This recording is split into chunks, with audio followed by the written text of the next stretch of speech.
gotta know when to fuck up, know when to throw up, know when to walk the dog, know when to shit.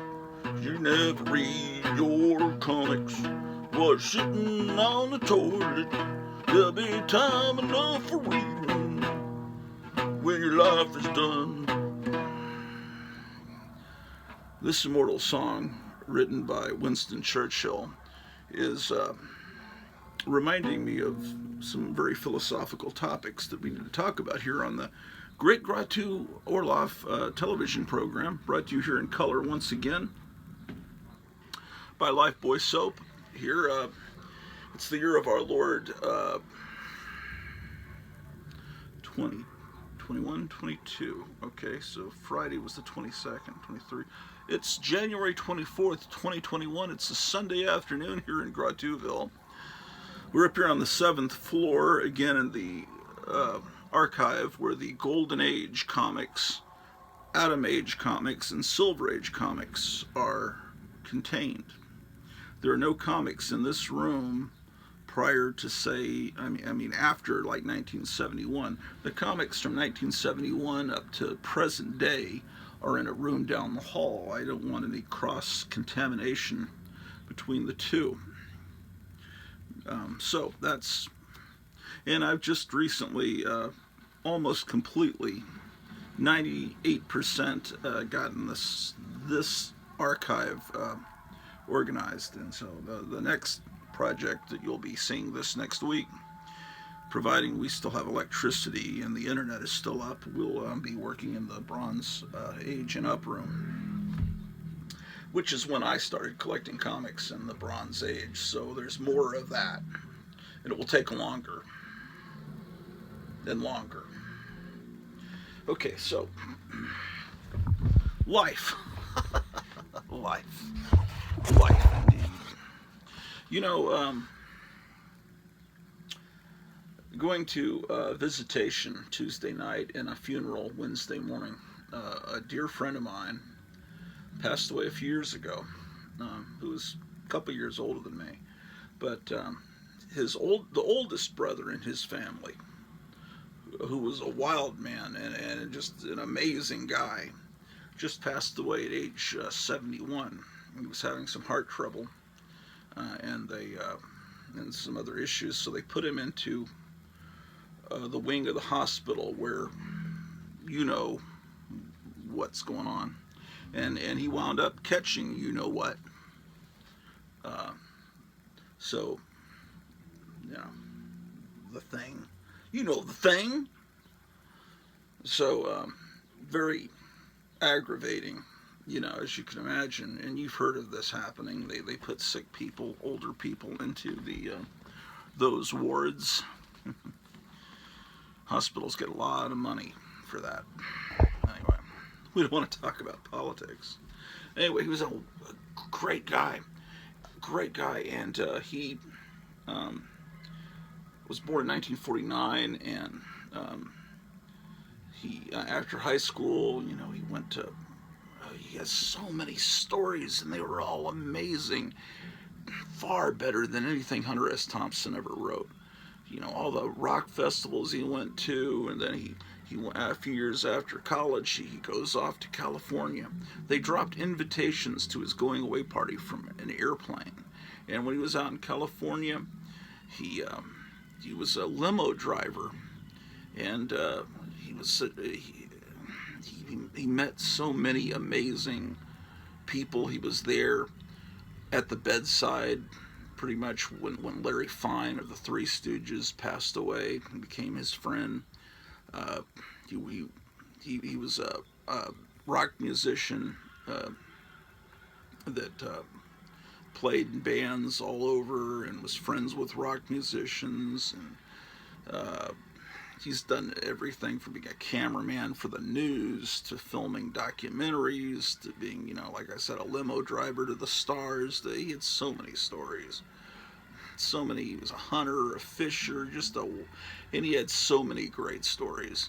And I was lucky enough to sit him down about 15 years ago, and he recorded the stories about his family, and the history of the town, and the hamburger place that used to be a block from here that's now been torn down, called Pal's, where all the hot rodders would hang out in the 60s, and how they would drag race, and what it was like when the Beatles were first discovered by teenagers here in this town. And he had so many great stories, and he was such a great storyteller. Look, here's my point. If you have any family members that are older, and you need to sit them down, get them on camera, either a real camera or just use your iPhone or whatever kind of phone you've got, and record them. And if you're willing to do it, put it up on YouTube. If it's not, real specific family, put it up, because if you've got someone in your family that's a World War II veteran, and in 10 years, there's really not going to be any World War II veterans. If you were 18, which is in theory the minimum age to serve in the military, I know some people lied about their ages and stuff, and that was easier to do in that time. At the end of the war in 45, you're 18, you're like 94. So there's really not people that were veterans of World War II that are younger than 94. They're like Stan Lee's age. So you need to sit these people down and record their memories. Otherwise, it's just going to be your memory of what they told you when you halfway were listening when they told. And some of them have never told you the stories, because the people that really saw the intense action combat, they don't really talk. You notice they don't talk about their memories much. A lot of times it's the people that were sitting behind a desk that have all the combat memories. But maybe now at that advanced age, they'd be willing to tell you for history's sake. And you've got to get it recorded, because these are walking history books. And don't just ask them war stories. Ask them about what it was like growing up. Ask them about comic books. Did they read comic books when they were kids? Get everything recorded.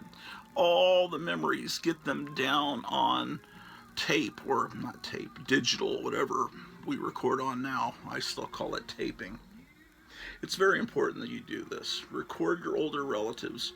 Get their memories down and preserve them. And I'm glad I did this with my friend's older brother and his wild stories, and I've got them on a disc in the other room, so I've got to look for them.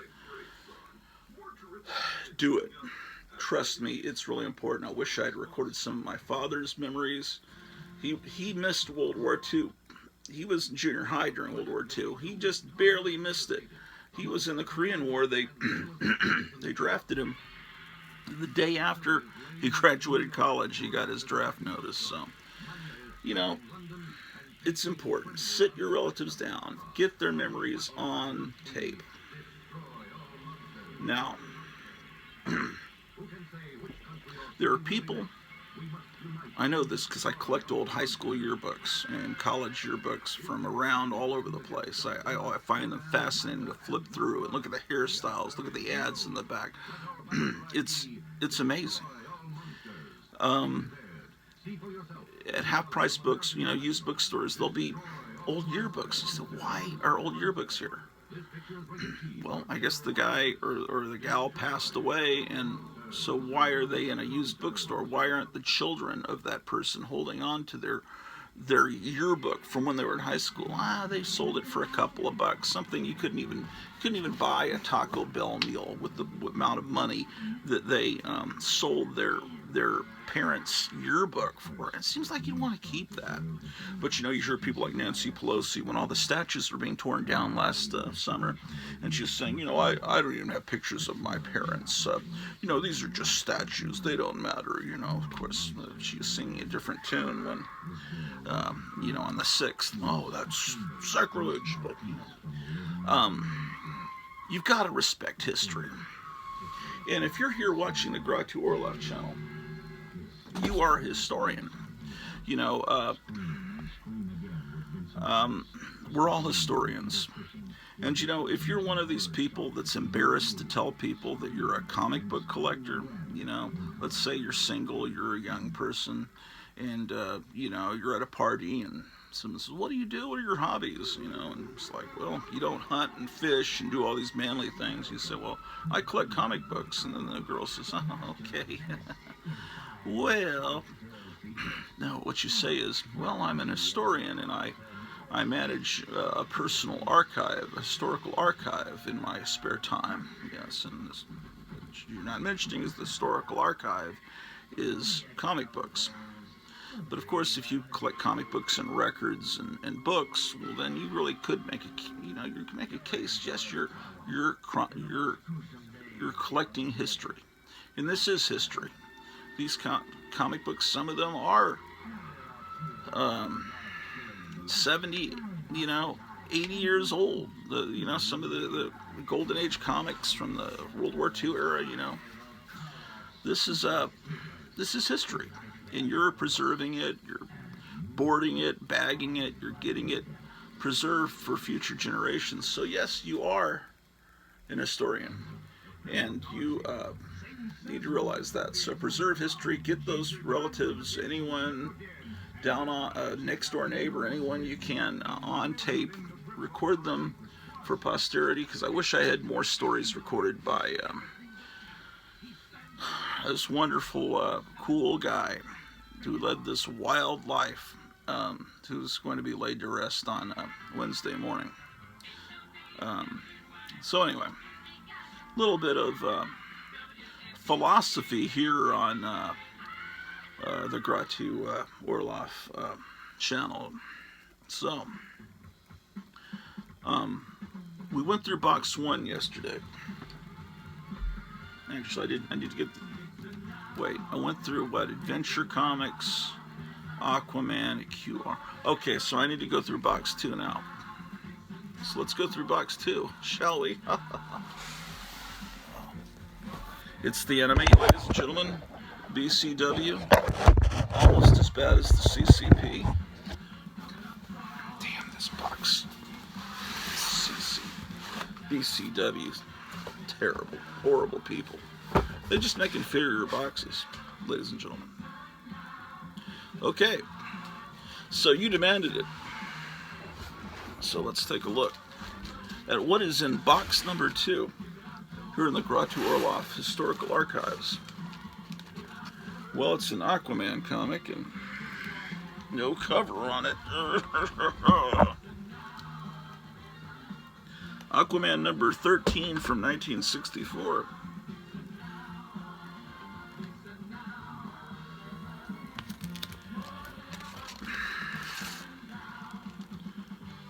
Damn, these purple covers. I love purple covers, but hard to read. 31.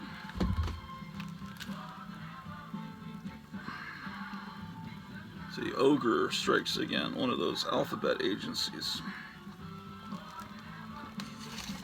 Well, I watched the new WandaVision last night, and that was fun. Episode 3. Here's number 42 of Aquaman. Look how cool they're getting. Everybody's getting fancy. That time period. This one needs a backing board. It's number 46.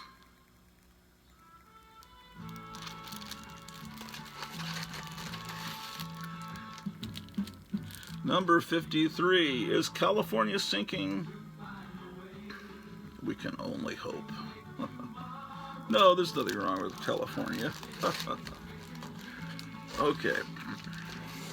Archie number 72.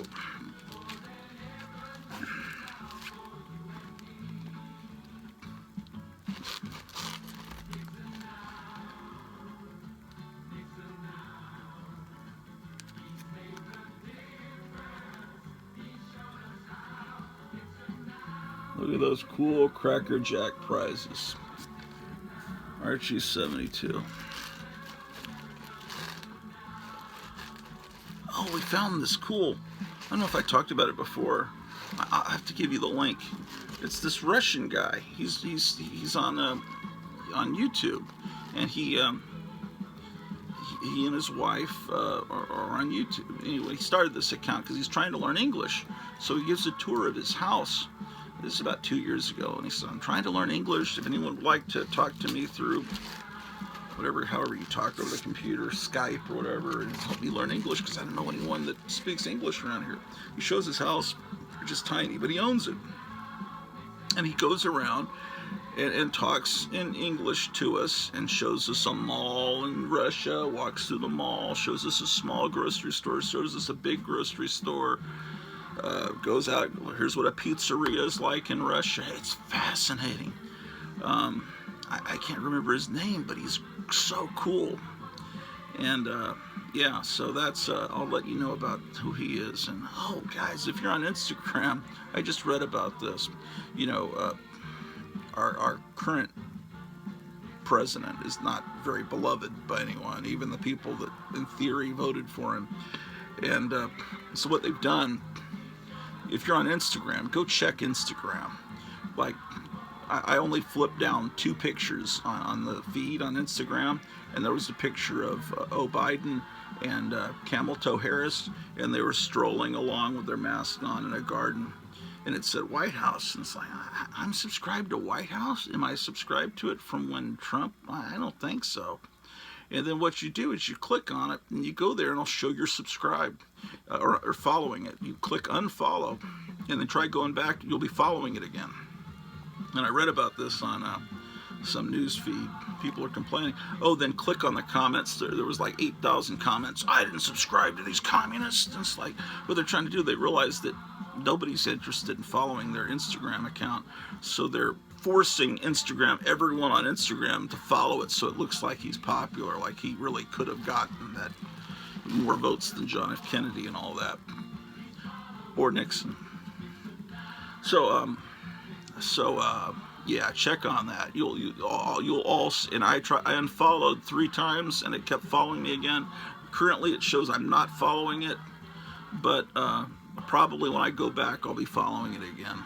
It's just the robot's got to catch up to me and get me following it again. Yeah, that's something. Look that up. You're wanting to see comic books, and I'm not supposed to talk about politics. Well, here's Archie 72 again. Wait a second.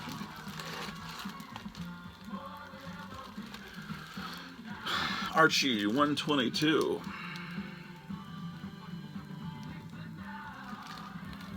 Oh, a lie detector. You know, the lie detector was invented by the creator of Wonder Woman. I still haven't seen the whole Wonder Woman 84. I gotta do that. I think it ends today. I feel like I gotta go to the dentist or something to finish that movie. Archie 131. I mean, I don't have to. I mean, what is wrong with me? It's part of my obsessive compulsive nature.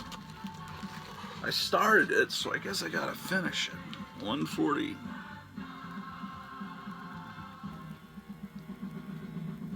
Ooh, look at that. You can get a television like that. How about that? How about that one? Okay. Oh, wow. Archie 153.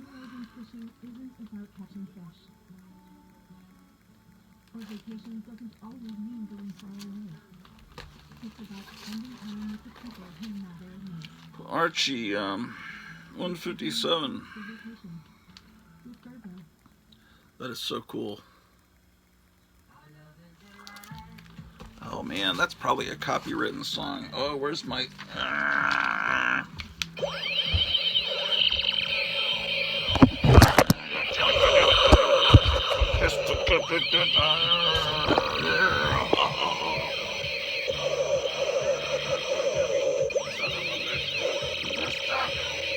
Where's the volume?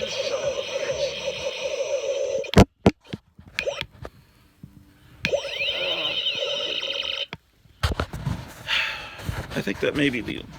I mean, I don't want them to say the copyright holder MCA Universal has detected that you played one of their songs during your feed and has not allowed you to upload your video. because that's how everyone's gonna like record their song with me talking over it, and that's how they're gonna preserve that song and not ever. Don't you think that people are discovering songs? Like if you like that song playing in the background, you get this app on your phone called Shazam, and you press it, and it will listen through millions and billions of songs, and then it will usually, not sometimes it can't find it, but it will tell you the name of the song. I did this in a Mexican restaurant the other night. The song was kind of a cool old Spanish language song. I thought it was kind of cool, so I hit Shazam. It told me the artist, so I can find it. Salty Cracker, who's a political kind of nutty political commentator guy on YouTube. I'm surprised he's still on YouTube and hasn't been zucked or fucked or cucked or whatever you call it on YouTube. I think YouTube's run by a girl, I think so. Or is it that Indian guy? No, wait. YouTube is, Facebook Zuckerberg, right? And then, so who's the guy with the big beard? Like, I don't remember what is these Twitter. And then YouTube is run by a girl, and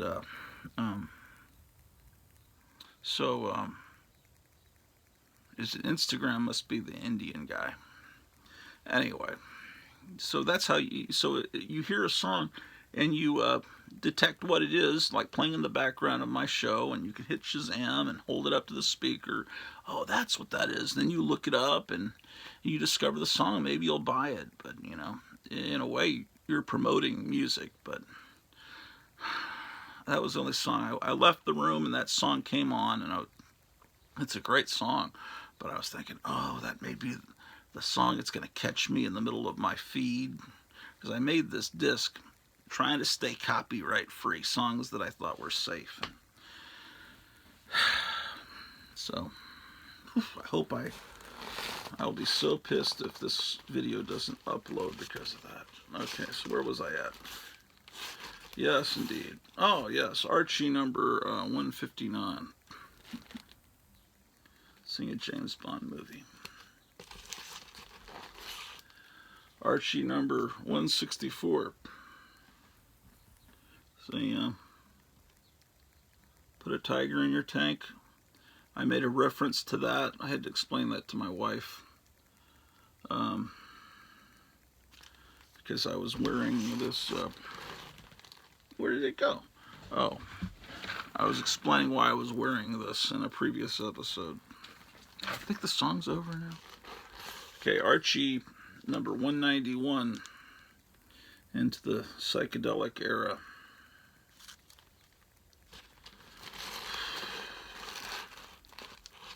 Archie 196.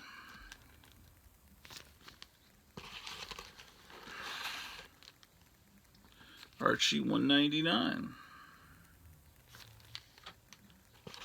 Oh, I think it's over now. Let me turn the music back up and I'll show you Archie number 204.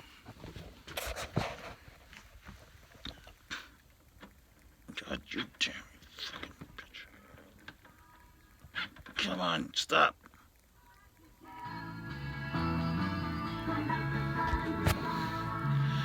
All right.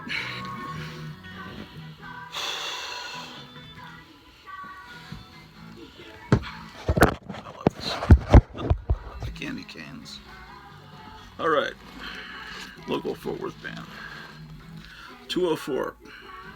That's the thing that a friend of mine that passed away. That he was always into the coolest new music, and he drove this Cadillac, and he had a motorcycle he drove around that was called Elvira, and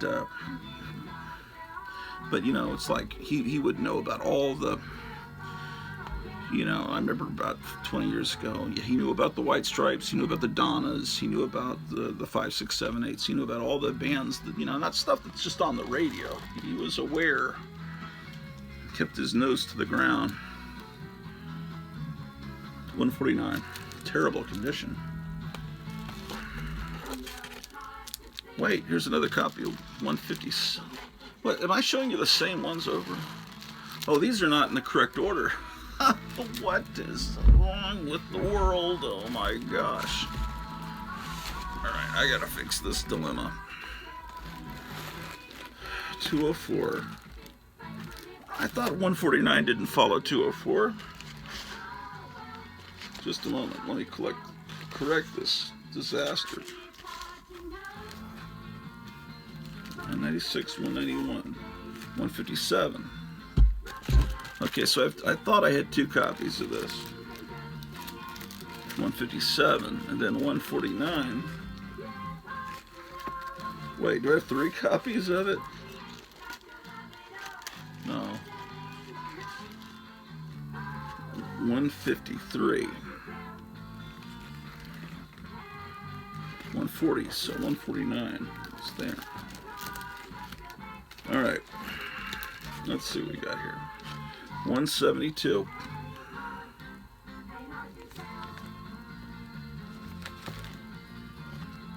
That one needs to be taped. 185.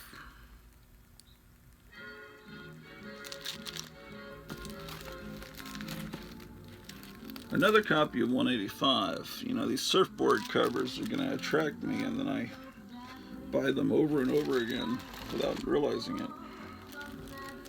But part of making these videos is to reinforce in my mind what I already own, so I don't keep making these mistakes. 190.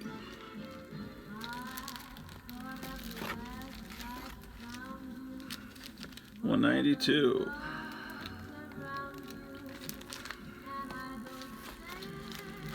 Yes, you're not a comic collector, you're an historian. Remember that. 195.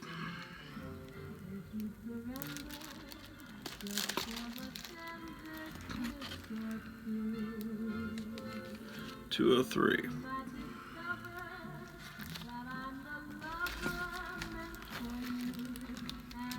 Another 203.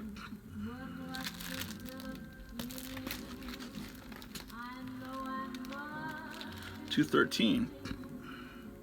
Indian Summer. There's Sabrina. Oh, and she's reading Josie and the Pussycats.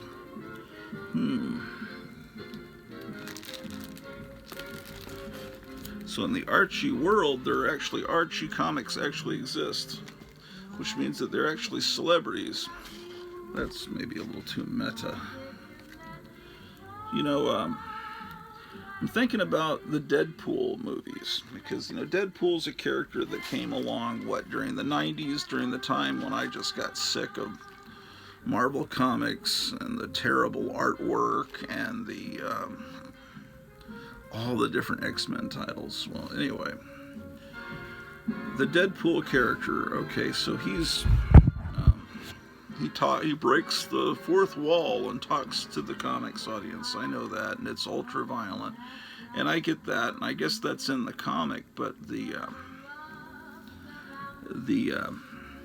sexual element, is that in the comic? I kind of don't think so, but I may be wrong. I mean, is it there? Because it's in the movies, and I think that they would be better off if they would just stick to the, maybe, I don't know, is the cursing in the comics too, or is it just ultra violence?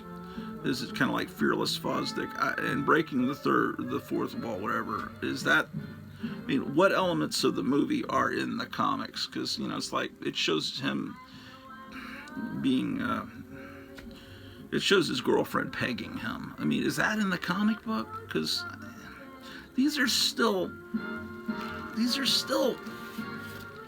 I don't care what you say, these are still pamphlets that were made for 8, 9, 10, 11, 12-year-olds. I mean, historically, X-Men, Deadpool comes out of X-Men, which was a comic that started in the early 60s, meant for 10, 11-year-olds, let's face it. And I just don't, I like the movies. I really kind of love the movies, really, honestly, but it's just and I even like the Teen Titans TV series, the one with the real people in it. but putting the sex element into it, with Hawk and Dove and showing nudity, not really necessary.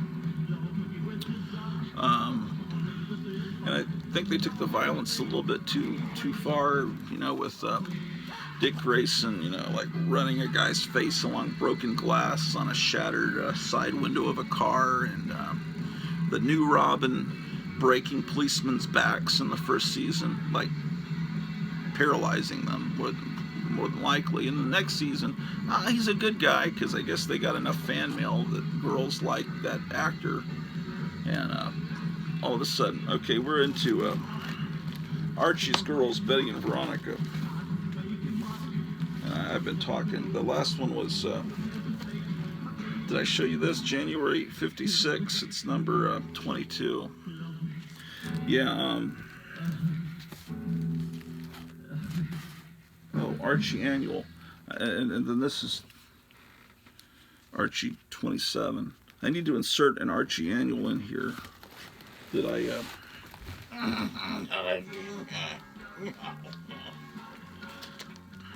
Archie Annual, the 8th edition.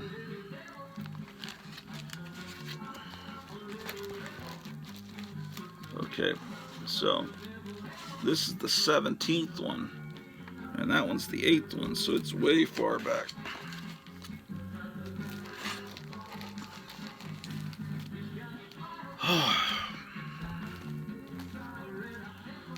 Okay, so I have no idea what I was talking about. Archie's Girls, Betty and Veronica, number 30. Still 10 cents.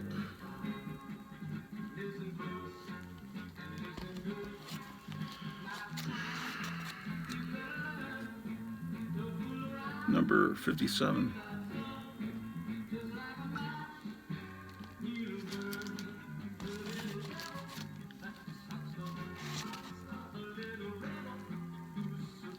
$69.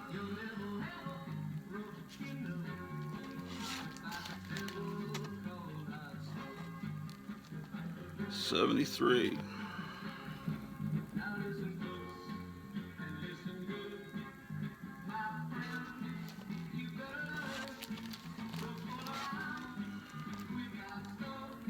80.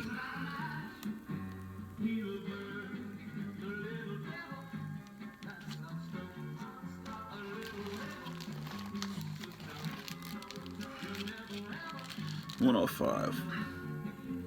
I pull all this music you hear, I just pull it off YouTube. I mean, I've got pretty huge record collection, but when I make these discs, I'm just doing it lazy right off of YouTube. Did I just show you 107?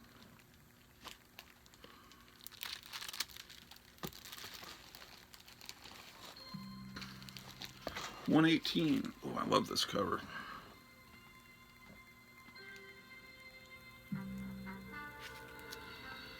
Space, the final frontier.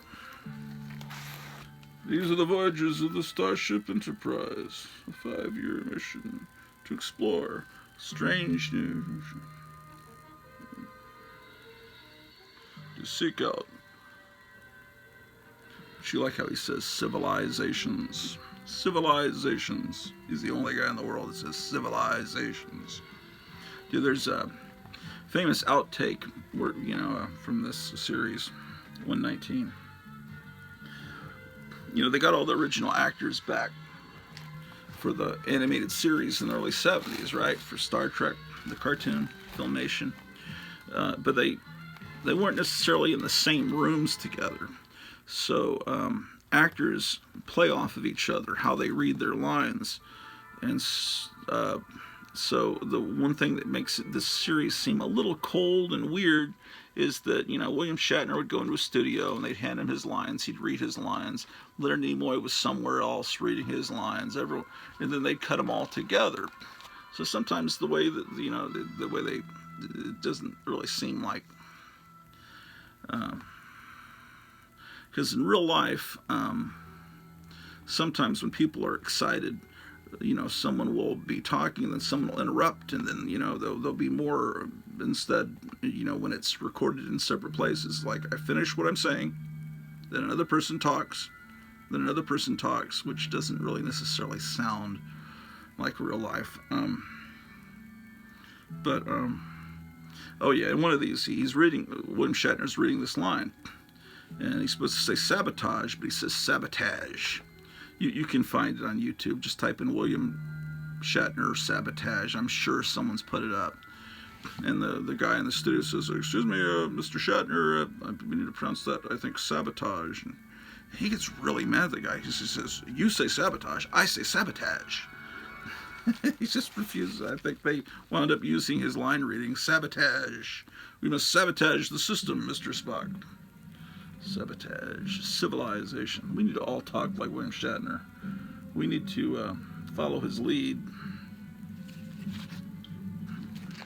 God, I wanted to be William Shatner so badly when I was in 3rd grade. Didn't I just show you 126? Man, I got a lot of duplicates here. If I had just not bought duplicates and bought issues that I didn't have, I'd have a better collection. Funny how that works. 131. 140. Okay, so you got the bands playing. You've got them on the beach. You've got the bands, the beach covers. You've got the swimming pool covers. You've got the record playing covers. Oh, it's another band cover. See, I'm attracted to I may wind up getting certain issues 149 just because the covers. Oh, damn. Look at that outfit she's got on.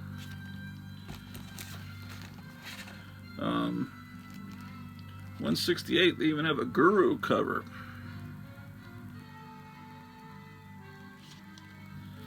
Yeah, Archie reflects what's going on in the world. January 1970, number 169, another band cover.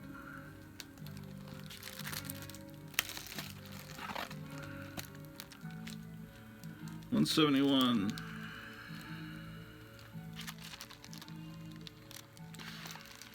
That's kind of what the Archie comics looked like when I first started becoming aware of them as a young chap in the 15-cent era.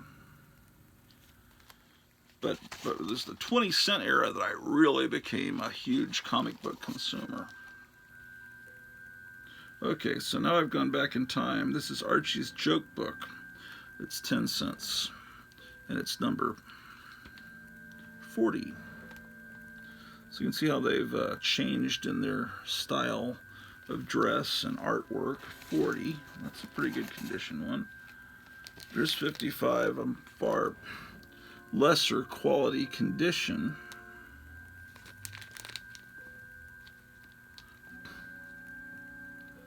You can win that ring. That's the same ring that Joe Biden wears. Here's Archie's joke book 58. I think we're going to be looking at a lot of Archie comic books in this particular box. Archie's joke book 80. 85. Yeah, I like the ones that show the record players too. The covers. Ooh. 93.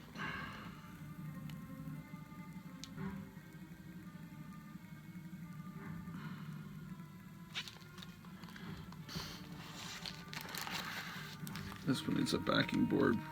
They're at the 1966 Auto Show. It's number 97.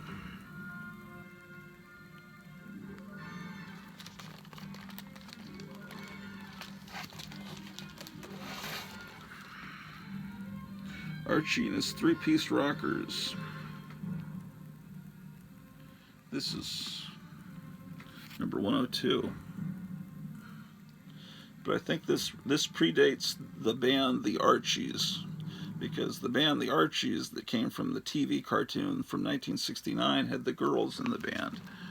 And that, you got to remember, in 1969, the year of Woodstock and Jimi Hendrix and the Doors and all of that, the number one song of the whole year was Sugar Sugar by the Archies. And if you see the original Archies cartoon episode from which the song came, you'll see that the song, when they're singing Sugar Sugar, they're singing this song to Sabrina the Teenage Witch. When they're saying, "You are my candy girl," and all that, the song's about Sabrina. Isn't that cool? My oldest brother used to tell me that the song Wendy by the Association was about Wendy, the good little witch, and Harvey Comics character. That is not true, but maybe he believed it. Maybe he just thought he would lie to his five-year-old brother. I don't know. Because that song is just spelled out W-I-N-D-Y, not W-E-N-D-Y. This is Archie's Madhouse. It's a very, very early Sabrina the Teenage Witch appearance. Not the first appearance. Comic Crypt of Castle Hills recently acquired her first appearance. I don't have that. It looks like it's pretty pricey.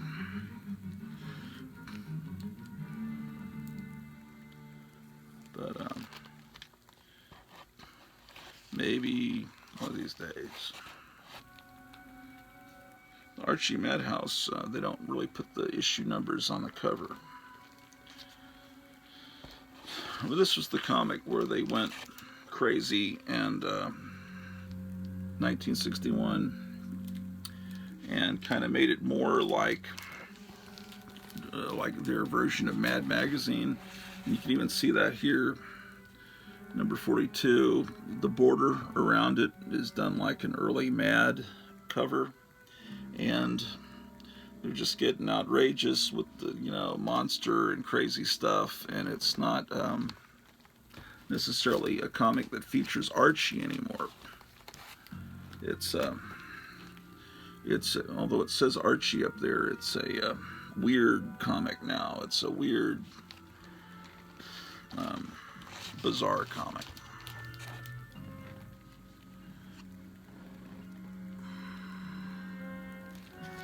A weird humor comic, I should say. Kind of like what Plop would later be. So Gas. I was explaining to my wife that there used to be she was born in 1978, I was born in 65, that Exxon used to be called Esso. And I told her, that's the first word I learned how to read, Esso, because we were always on the road traveling around, and in my father's station wagon I would see, oh, Esso. I learned how to spell that amazingly complicated and hard to read word. 61.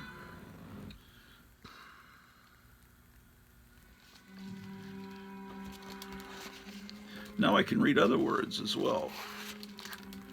63.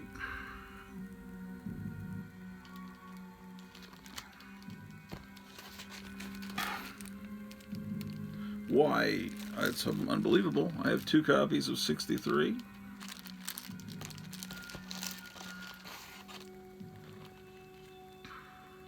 '64.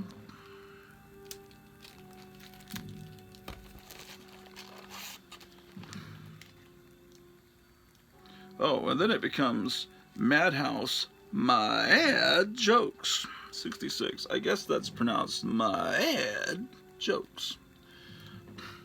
So they're wanting to even more, the logo Mad even almost sort of looks like the circus lettering of Mad Magazine.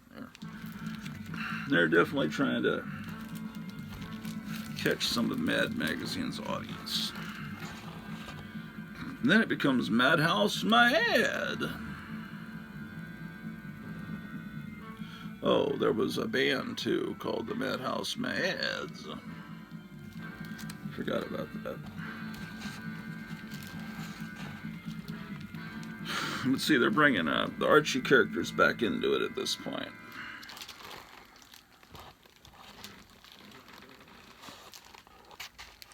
Oh, here's the Madhouse Annual.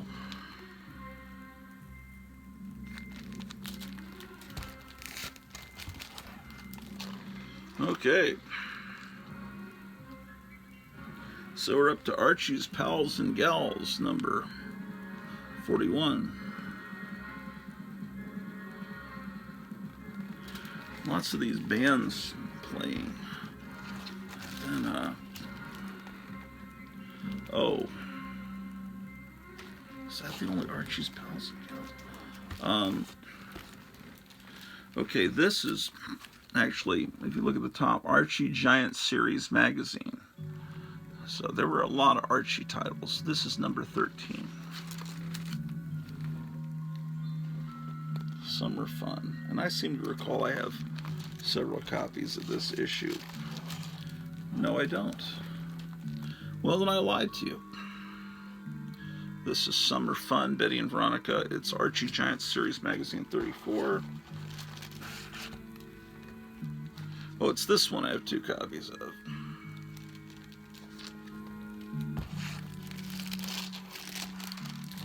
Ooh. 142. You know what was on television by this point. The ABC's Batman was a big hit, so Archie became a superhero. Lots of sound effects, zap and splat. It says collector's issue at the top. Bam, pow, sock.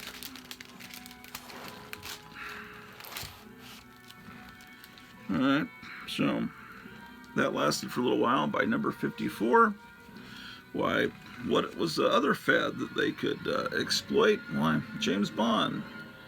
So, wait. No, this is Life with Archie.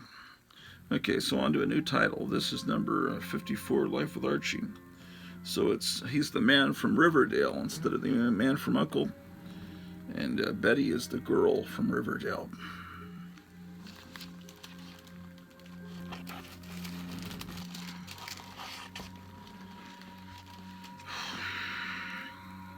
Little Archie is really good.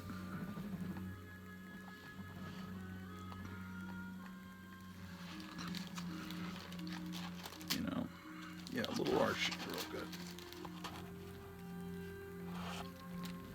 Archie is Pure Heart the Powerful. I guess, you know, that's his superhero name.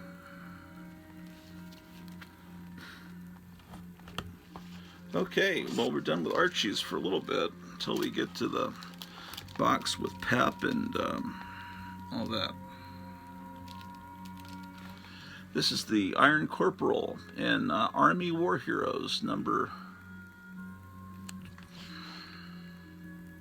28.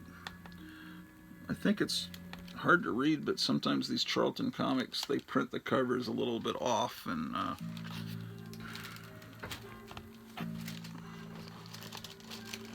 okay. Oh, Astonishing Tales.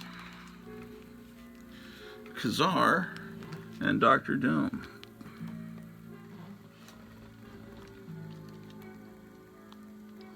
Isn't that great artwork?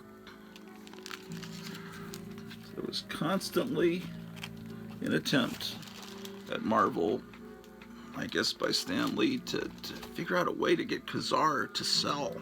They kept having him make guest appearances in other people's comics. They kept giving him his own comic or giving him half a comic and putting him in black and white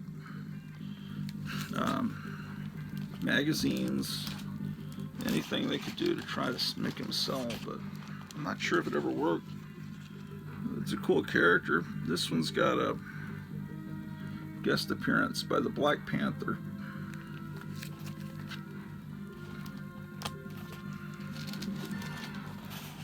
Who I guess is not going to marry Storm in the Marvel Cinematic Universe, since they say they will not replace Chadwick Boseman, the actor that passed away that was playing the Black Panther. They're not going to make it another guy. I guess so that means it'll be the younger sister becoming the Black Panther. So I guess they'll have to drop that storyline that basically normal people have no awareness of, that the Black Panther married Storm.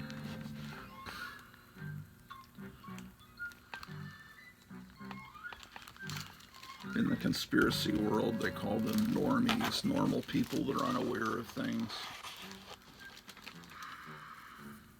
The Atom, number 16, needs a backing board. but since it doesn't have one, you can see the wonderful Aurora ad on the back. The Atom is not as collected by people, so if you want to buy Silver Age comics, the Atom is affordable.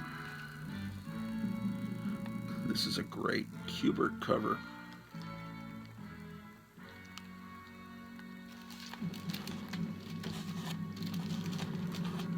Oh, okay. We're to the Avengers.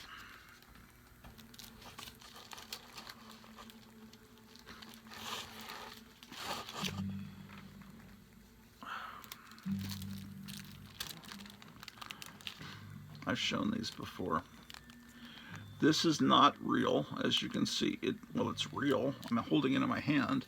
It's not the real newsstand edition. It's from a few years later. It's from the book and record set. That's why it doesn't have a price, and it doesn't have the number on it.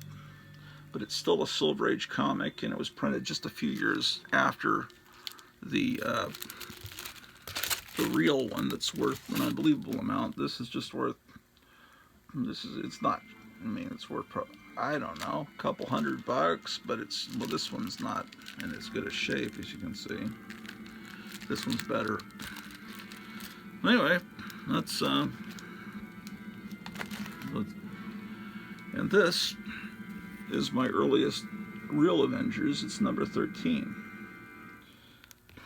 Now, about a year and a half ago, a good friend of mine was downsizing, and he gave to me a box of Avengers comics, which was issue 13 through like the mid-1970s. And he said, you know, my daughters don't want them, and I could try to sell them through an auction house, but they're reading copies. They're not, and I'd rather you have them, because he'd already sold his X-Men through Heritage auctions and felt like he didn't have a good experience.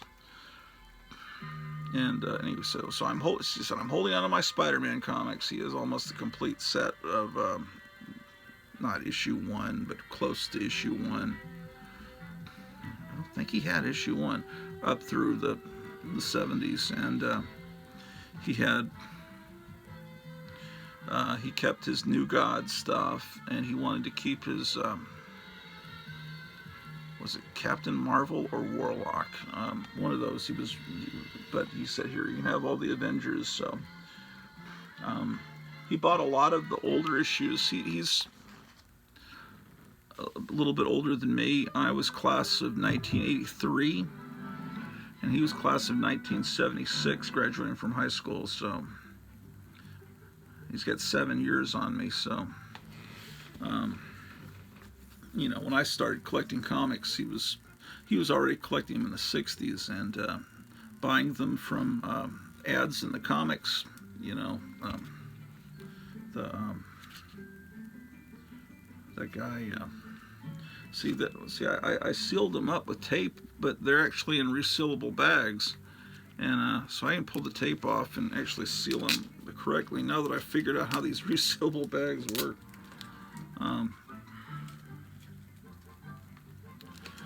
Wow. But yeah.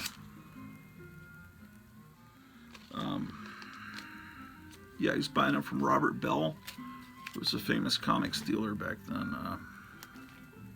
Did I show you this? 14.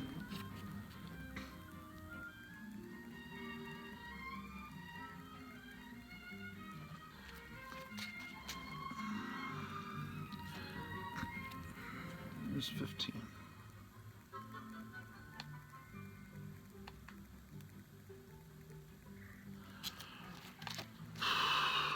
So that was an amazing gift, and that was just a wonderful highlight of the time right before all this lockdown happened. One of the last times I went out and before all that happened. Now, I already had a copy of this. I'm not sure which one of these is the copy I already had and which is the one he gifted me. But it's weird They both have almost an identical center crease. Um,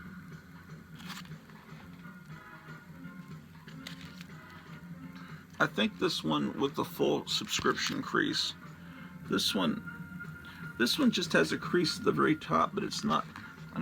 Doesn't go all the way down. So this is, or does it? These could all benefit from the pressing that people do nowadays. But this is when the lineup of the Avengers turned into a bunch of people that used to be villains,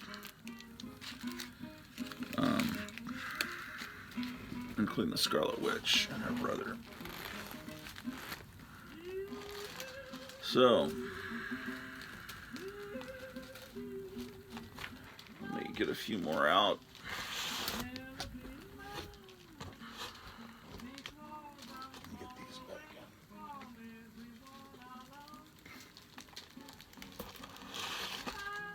Yeah, a lot of them had Robert Bell bags. I saved a few of them just for historical purposes, but most of those just, when you have a bunch of old bags and a pile on the floor, it turns into this sickening yellow, phlegm-looking mass, and and they're grubby, and you just can't wait to get rid of them. But the fact that they're the first comic bags and they have the Robert Bell address printed on them, you got to save a few just for because you're an historian, you're running an archive, right? This is 18.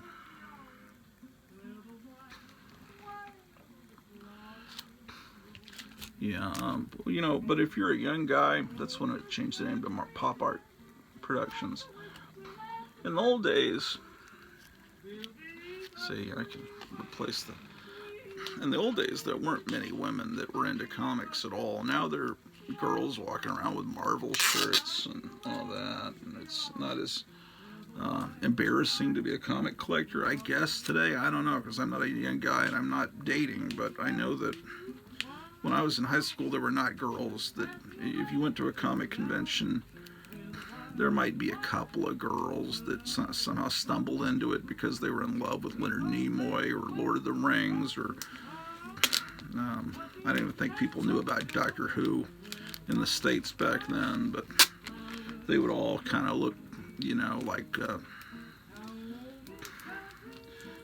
like a beauty queen of a comic convention would be like on YouTube, like Mecha Random 42, which that's. But now you go to like say they have these comic conventions and you've got all these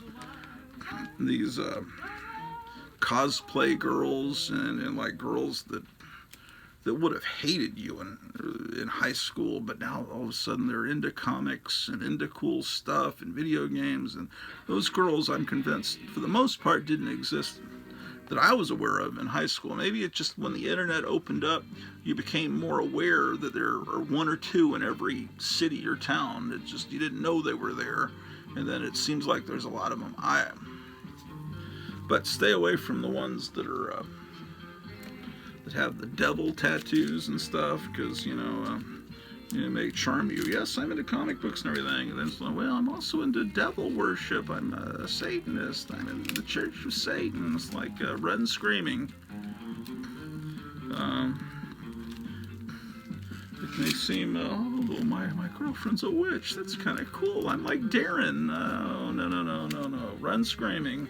Run screaming. Bad sign.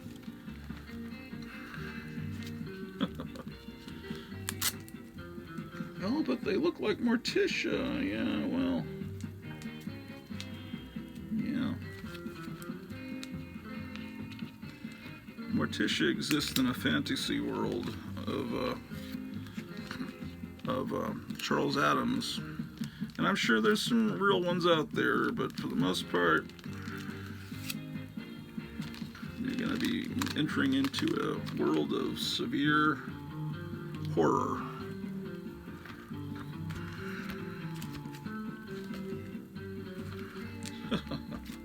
Did I just show you these? I don't know if I did or not. I'm blabbering on about ridiculous bullshit. As if any of you are ever going to get a date watching this channel. Are you kidding me? I'm just warning you about the ones to not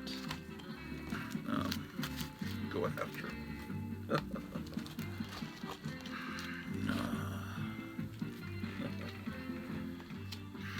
Oh, you put them over there. That's the idea. That's the idea. Avengers 17. I mean, I never thought I'd own these early issues of Avengers. This gift from my friend made me feel like I was a big-time comic collector, you know?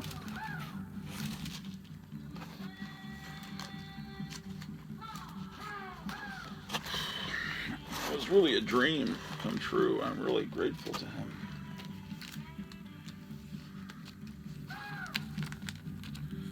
Oh, this one's not sealed.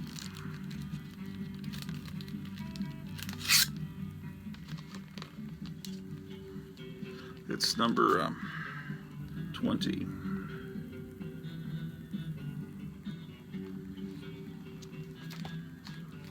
'21.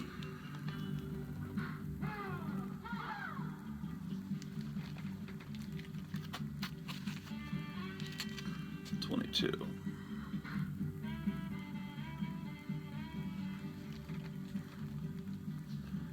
23.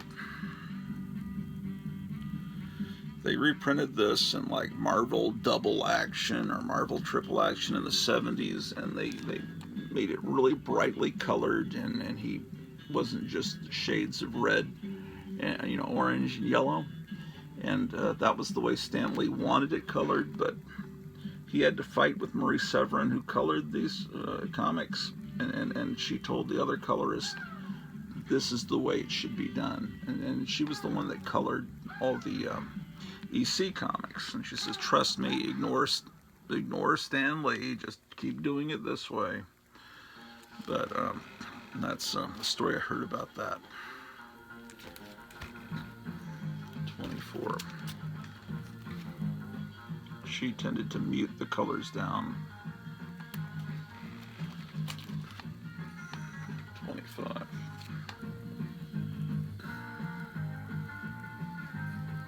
That's a great cover. I remember buying the reprint of that in the mid-70s, and whatever that comic was that reprinted the old Avengers stories.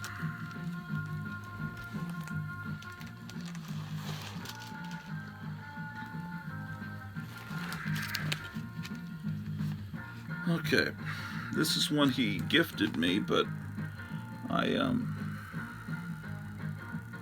already had a copy, and I don't know which one is the copy I had before.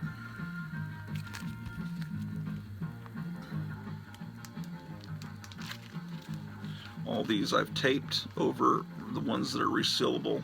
Maybe I'll go back and fix that later. I don't want to waste time doing that on camera. And this is one that I already had as well, that I remember I bought in the mid-1990s, and then he gave me a copy, and I don't know which one is which. I guess I should write information like that on the board back here. I see that's what a lot of people do. They put information on the back. But oh man, I thought there was a piece of the cover had broken off there, and then I realized, oh no, that's a sword. I thought that was a piece of a page that had I'm just seeing things. See.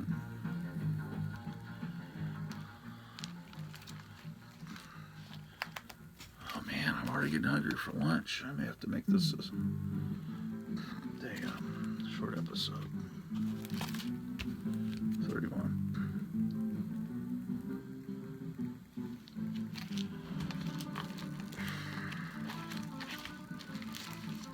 Okay, so Avengers 26.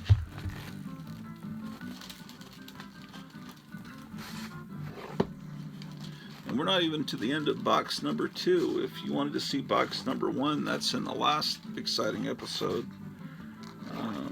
it had a lot of viewers for a video that I put up a video that was over 2 hours long, and I thought, not many people are going to watch it. And I had more viewers than normal, but that doesn't mean they're watching to the end, you know.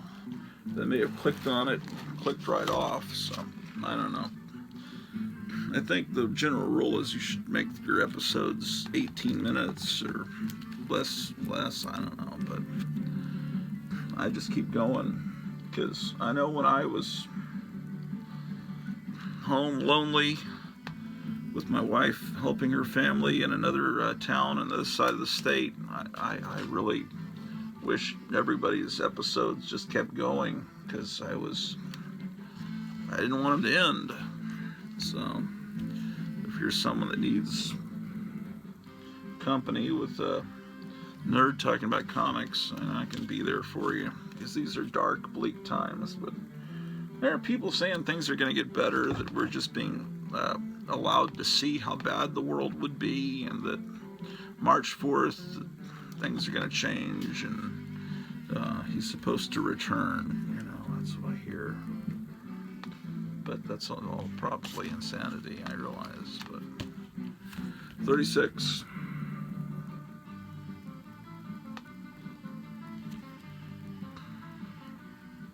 See, a colorist could choose to color all this in the background, all the machinery, and give it all individual colors, but those are the decisions that a colorist has to make. 37. But I think in these omnibus editions, do they make it a point to replicate the color from the original printings exactly? Because I know in some of those Marvel Masterworks, sometimes I think they would change the coloring scheme sometimes, try to improve it, and I think it should be kept exactly as it appeared to the kids that read these in the 60s.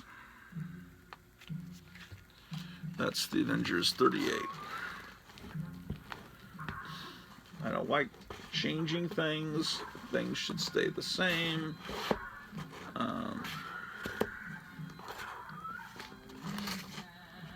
38. What? Oh, okay.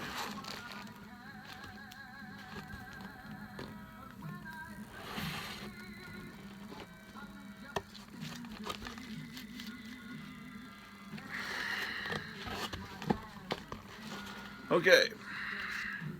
Avengers 39.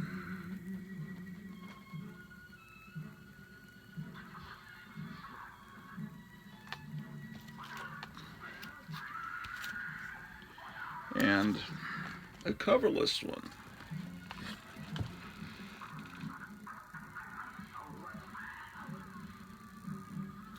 Oh, this is also 39.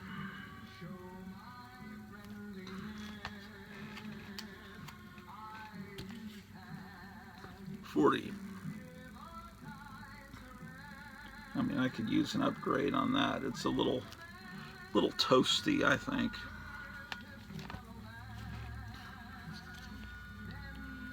Meaning it's gone through some heat, extreme heat. 41, which is why that Mile High Pedigree collection was in such good shape. It was kept in Colorado, way up high, for several generations. 42.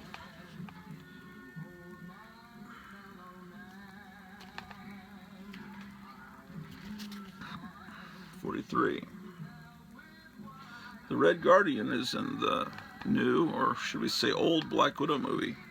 It's old, it's just we haven't seen it yet. I assume we'll see it in May. Will theaters open? It's hard to say. This is 44. So I had already had another copy of that. 45.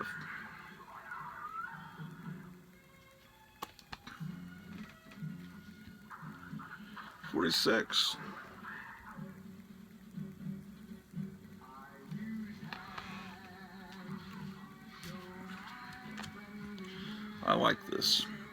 with the characters on the side. Very, oh, I have 2 copies of this. Reminds me of DC's Justice League, with the little floating heads on the side. I don't know if that was intentional. 48. Black Knight.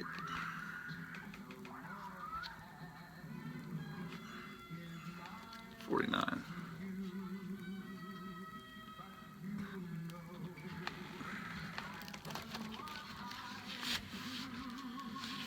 So I don't know what they're going to do with this WandaVision show. Her brother that passed away, Quicksilver, in the second Avengers movie. I don't know if they're going to bring that actor back, but I know that they're the actor that played Quicksilver in the X-Men movies.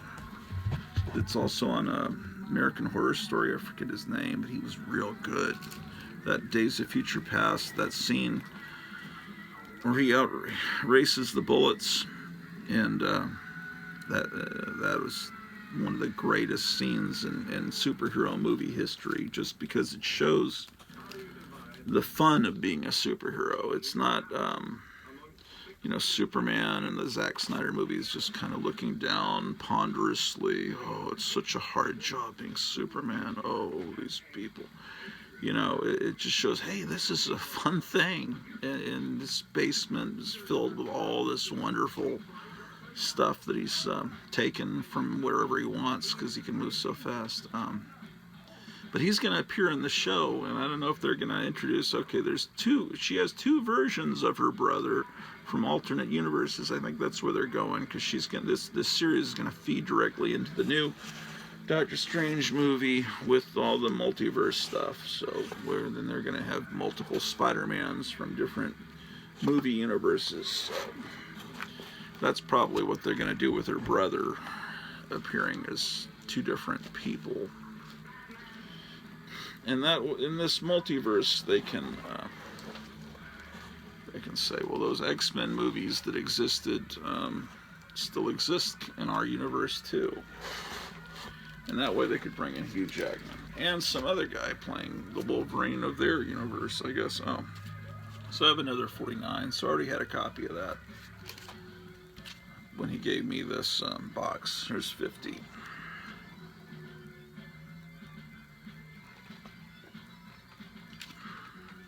$51. This is Girl Trouble, band from Tacoma. 52. They're friends of a friend of mine. A friend of mine that gave me these comics. He's friends with this band. He's a record collector. I knew him for years as a record collector, and he'd steer me into all the cool bands. And we never really talked about comics, but it turned out when he was young, he was buying all these comics.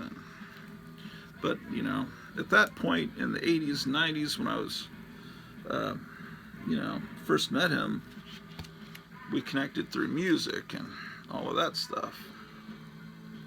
Particularly through a band called The Cramps that was at its, they were kind of at their peak in the late 70s, early 80s. But if you hear the early Cramps albums, it's 60s garage rock and rockabilly mixed with punk, and it's I love them, but their later albums were not as good. But I love their sound, and I was a big fan of theirs.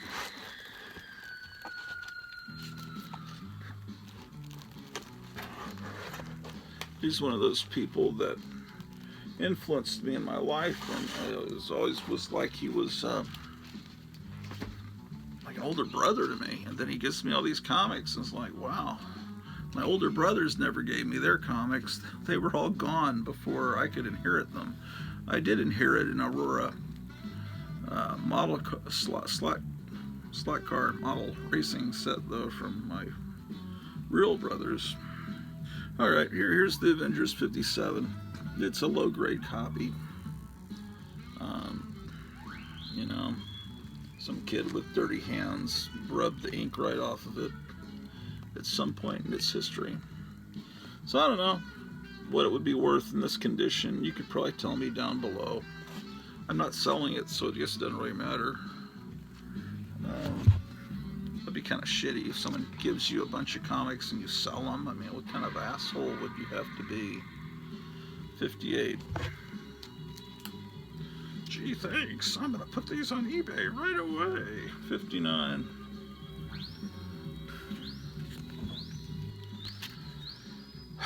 $60. This is Frankie Stein and the Ghouls. This is like the very first releases from Power Records in like 1966. Power Records, I think, was a wing or a division of Peter Pan Records, the children's records label.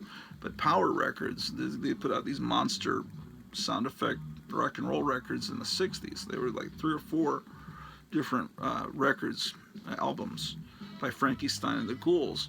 Well, in the early 70s, Power Records put out all these comic book and record sets, and they were like Mego. Mego knew exactly, they knew that, what's the word, zeitgeist. They knew what was cool amongst kids my age in 3rd and 4th grade in the early 70s. Superheroes, Planet of the Apes, Star Trek, Conan the Barbarian. They optioned everything.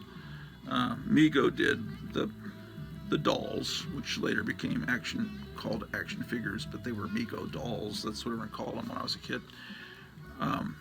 But Power Records and Mego seemed like they optioned all the same stuff. And oh, did I say Planet of the Apes? I think so. 60. Here on Draw 2 Radio, Life is Meaningless, 106.9 FM. You know, this is the joke. Life does have meaning, and we need to pray. I just thought that would be funny if a radio DJ just says, life is meaningless, and now here's another great song. You know, kind of like, you know what would be really appropriate to watch now? I don't think I have it on disc. It's the movie Network. 64. I just discovered this Vietnamese singer. I'm not even sure what her name is, doing the James Taylor song. She apparently disappeared after the communists took over. No one ever heard of her again. Communism is not a good thing, folks. 65. Too Western.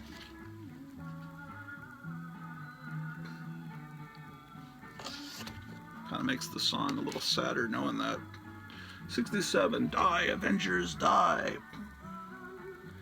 Man, that's a great Kirby Crackle. I know Kirby didn't draw this, but it's an amazing simulation of Kirby Crackle.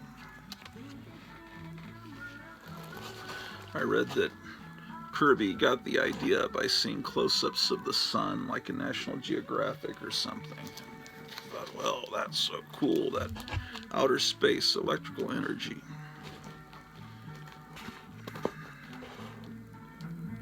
Oh, here's another copy of 67. One of these is the one he gave me. The other one is really fricked up and messed up, but you can't tell it from the cover. Forget what's wrong with it, but I got it. Just hit my nose with a comic. If that had been a razor blade, I would have lost the tip of my nose.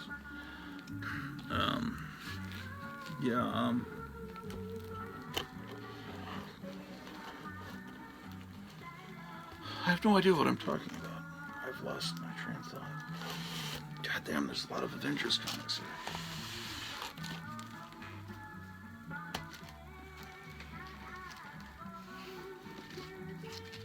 Only the Vision could tell us how to save the Earth, and he may never speak again. He's always dying, man.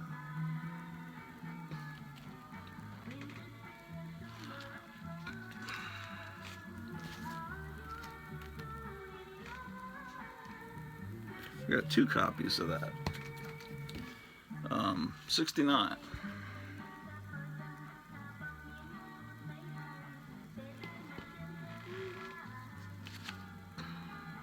Enter the Squadron Sinister, number 70.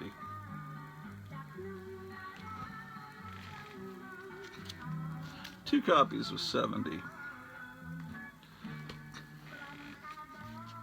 See, I was collecting it before he gifted the box to me. So that's why I've got some duplicates. This was my original copy. I know that because it's in this My Light that I would have put it in the 80s. 72.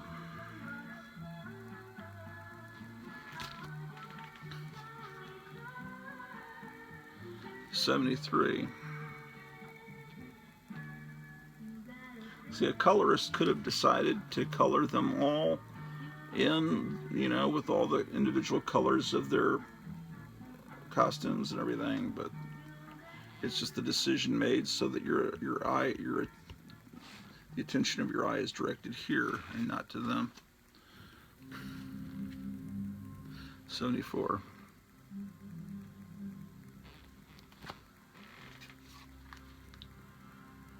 '75.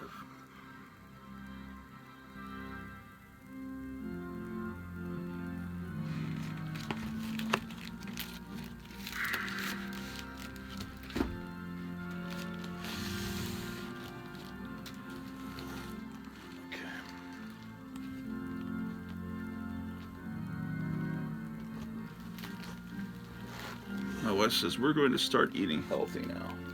We've got to, because we're both needing to improve our health. And I said, yes, absolutely. And now I'm craving a cheeseburger. She says, no more eating out. So if I go down and suggest that, I'm going to get in trouble.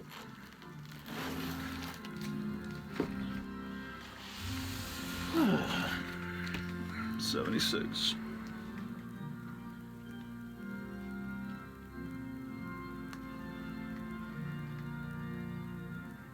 The awesome Archon. Here's the people that wrote these comics. Stan Lee and all his successors, Roy Thomas, whatever, were into. They read a lot. I mean, they spell that differently, but you know, now I'm starting to hear all this stuff, Archons, and then there was a Star Trek episode that had, was it Archons? Yeah, like I just thought these were words made up by, you know, the Star Trek writers, and I realized there's a lot of esoteric, mystical kind of stuff they knew about. You know, they're reading a lot of stuff from the metaphysical shops.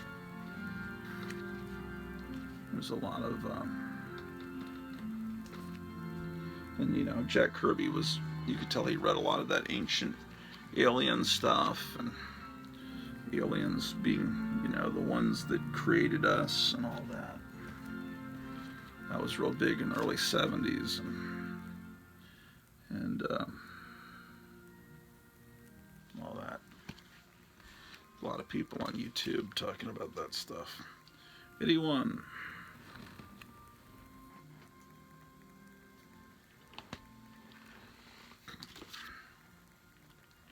'82. Daredevil.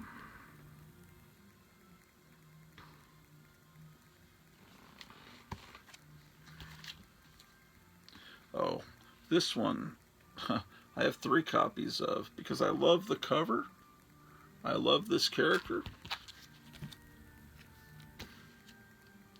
This is a terrible copy because someone scribbled on it. And I don't know which ones are which. But yeah, anyway.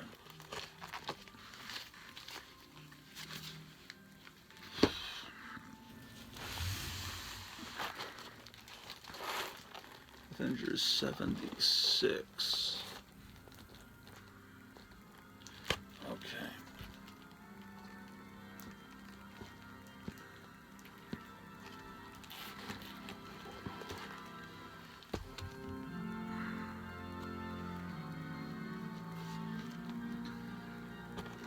Dr. Phibes music. Well, I mean, this music predates Dr. Phibes, but this was used as the Dr. Phibes theme. One of the great films. You need to see Dr. Phibes, The Abominable Dr. Phibes, and Dr. Phibes Rises Again. Why do I keep doing this? It's disgusting. People are starting to notice now. The press didn't want to comment on it. How often Joe Biden goes, "Arr, arr, arr." You do that all the time, and it's like, wait a minute, the CDC says that's not the proper way. You're supposed to cough here, like Dracula.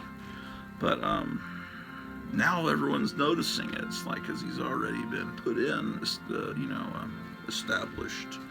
And now they're starting to say, this guy is kind of an asshole. 84. Well, that's the way I've done it all my life, folks. Cough into my hand. 85. And people are starting to question, wait a second, he wants us to wear the mask at all times, even when we're driving for the next 100 days, and yet, why do we keep seeing him without the mask? He was signing, the other day, one of these executive action proclamations, and he says, I don't even know what I'm signing. And Camel Toe, Kamala, whatever, says, just sign it. You can hear them. It's clear that, it's almost clear as day. Shocking. 87. Why, it's the origin of T'Challa. My wife still hasn't seen Black Panther. We probably should watch that because we need to get our minds off all this shite. Yeah. Captain Marvel. Yeah, I think it was Captain Marvel that my friend had a collection of, and he really loved these. He says, I'm holding on to these.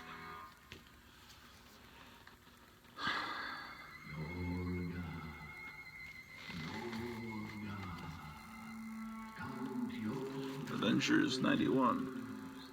Here is a vampire picture you can really get your teeth into. Ooh, what a beautiful cover. I love that sky. I don't know what country.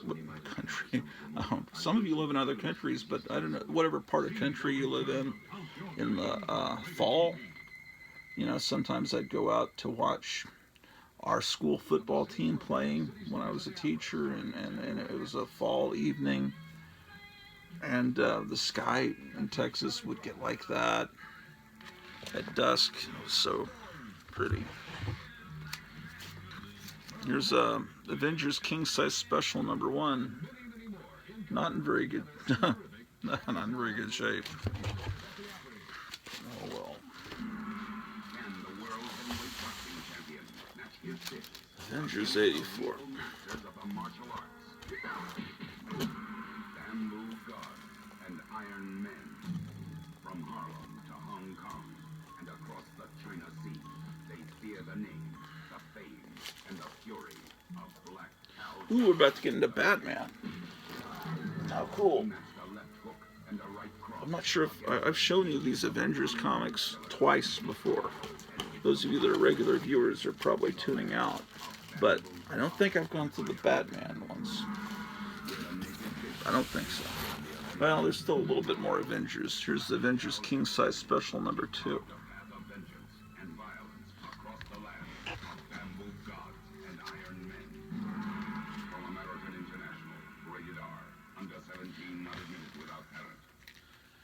Baby Huey and Papa. Number something. 34, I think. I'm kind of shocked at how few copies of Baby Huey I own. I guess I'm used to I love these black covers on Harvey. It's fucking amazing. I should have just a whole wall of black cover Harvey comics with the outer space and shit. It's really beautiful. I mean, if you don't see that, you gotta see that. It just the bright colors with the black background and the stars. But what I guess I read Baby Huey and other comics where he guest appeared. That's just shocking. I only have two. Oh, an unbagged comic. Wait. Oh, I can bag it. Hanna-Barbera Bam Bam. And Pebbles Flintstone. That's kind of sexist. Bam Bam gets full credit and Pebbles is in tiny print. Look, the kid that owned this was good enough not to cut these cards out. So we can, I wonder what year this is. I guess they wanted to sell this comic to boys, not girls, so it's Bam Bam. WFUN. Have fun in the sun with your This is issue number 1. radios here on 106.9 Radio Grow 2. It's 1964, very early. So this is before they established that it's Pebbles and Bam Bam. This is Bam Bam and Pebbles.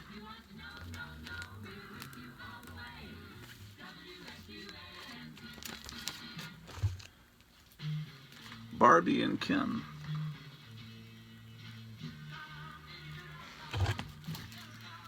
Batlash. I thought I had a bunch of Batlashes.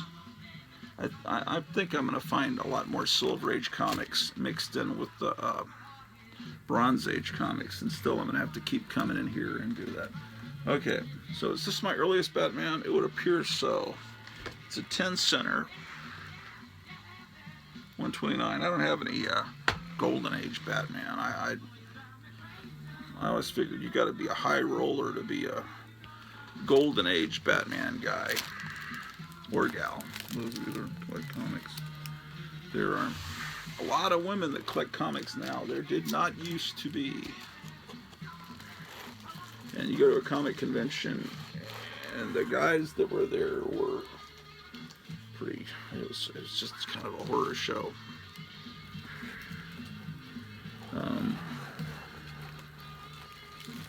But nothing. Things are changing. Batman 142.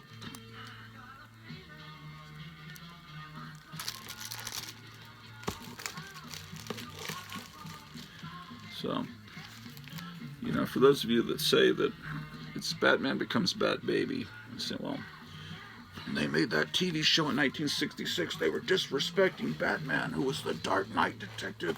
He was always portrayed as dark, and that TV show made him silly.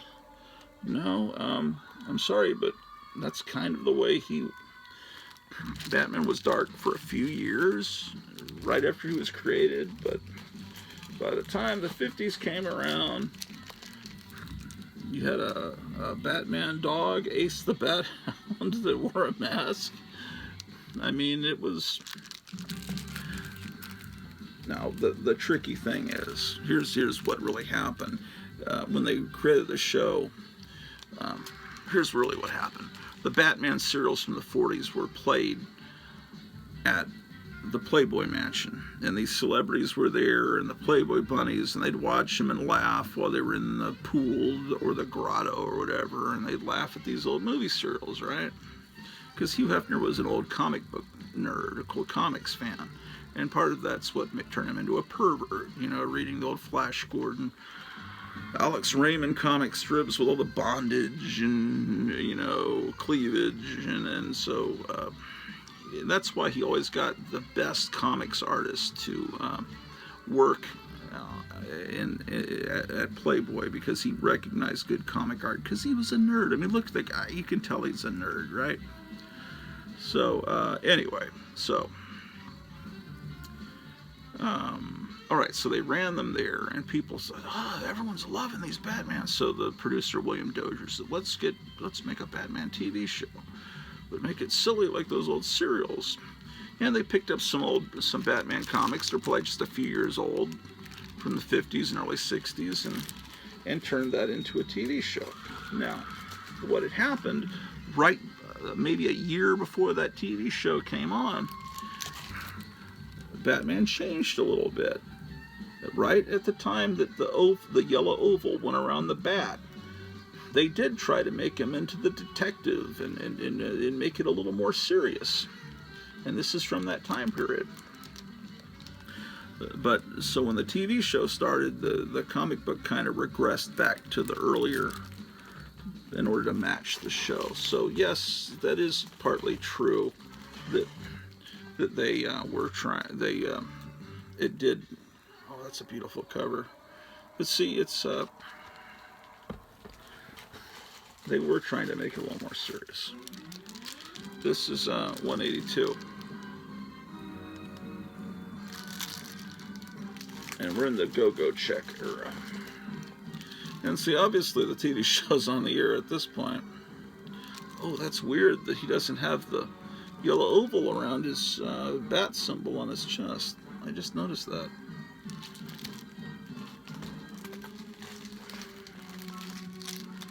This is 185.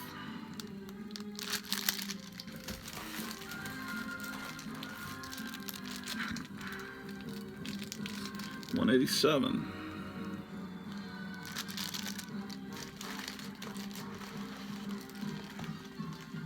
$190. Still in the TV show. The show is on the air at this point. All through the Go-Go Check era, the show would have been on television. $192. It ran 3 seasons. $197. They even changed Catwoman's outfit to more reflect the TV skin-tight version, instead of the dress, the purple dress with the slit in the side. Although they colored it green. That could have just been because black ink doesn't work well in comics, which is why Clark Kent and Lois Lane and Wonder Woman, you know, their hair always looks blue because they always have to put blue highlights in it because black ink just doesn't work well with the, see how Robin's hair is blue? It's just because of the way that things work. You know, it was against, they had certain rules because the printing processes weren't that great. Oh, this comic I couldn't put a bag on it because of the roll, but I'll have to put it in a golden age bag. It's a real bad copy of 205. They were never allowed to use the word flick in old comic books because if the ink ran together, it would look like, if the L and the I ran together, it would look like the F word. So they did not allow that word to be used. Here's another copy, not quite as bad, not anywhere close to as bad. And we're almost to the end of this box. Oh, this one doesn't have a bag or board. I'll go ahead and put it in a golden age because it's a little thicker. It's Batman 208. But since it's unbagged, why don't we look at it? Aurora has an ad on the back, but not for a model kit. They were trying to diversify and have games too. Skittle Bowl. Let's see inside. There's Poison Ivy. Do you know that, cool, the way the script was written, you know, when Leslie Gore, the singer, teamed up with Catwoman and played, you know, and she had like a little pink or whatever outfit with little cat ears. She was like the assistant to the Catwoman. That was written, she was supposed to be Poison Ivy, and they changed the script. So that would have been the Poison Ivy on the actual 60s TV show. So that is and that's the truth. Yeah. Anyway, old reprints, cool stuff.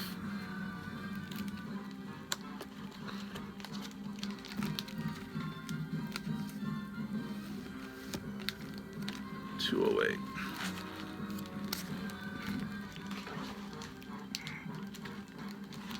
But you know, for years they would cut out when she sang California Nights, the song California Nights, because they wanted to put more commercials in. $210. But now they've released Batman on disc, and that's all been restored. And the last one I've gotten here is $211. I think, wait, there's a Batman comic down here I need to add. Giant Batman Annual number 7. Let me get that filed in here. So, I don't know if I have any other annuals.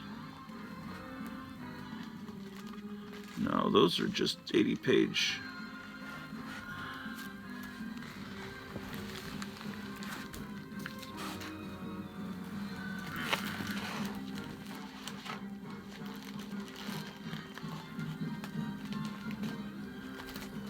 Okay, I need to get to the next box to know for sure.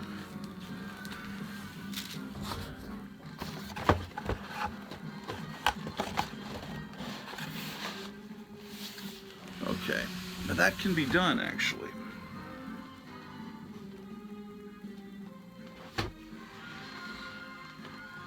All right. Oh boy, come with me. Come with me to the sea of love. I want to tell you. All right. When I stand up, horrible things happen. Images of my fat belly on YouTube. Therefore, I move the camera. That is my strategy. I'll be honest with you, because we never lie to each other here on the amazing, God damn it, Rod 2 Orloff television program. No worries, no damage to the guitar. I'll have you know.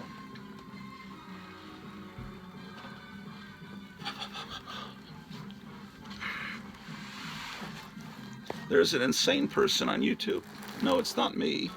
Someone that puts these collections together. This is like the theme song to Thundar the Barbarian. It's like it played in an endless cycle for 10 minutes.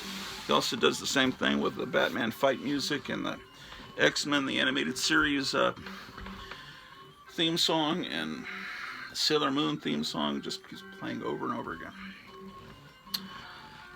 Well, this is the Batman theme on a Wurlitzer,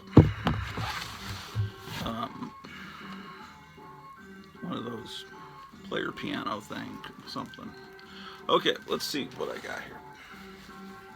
Oh, it's a fucking BCW box. Fucking shit. Shite. Okay, so here I've got, Batman 318. So I like to put the annuals after the whole run is done, then I put the annuals after them. So we're still, you may call this the Bronze Age. I still call it the Silver Age because it's still 15 cents.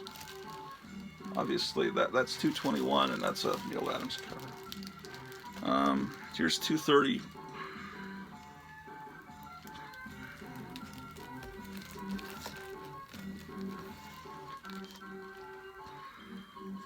$233.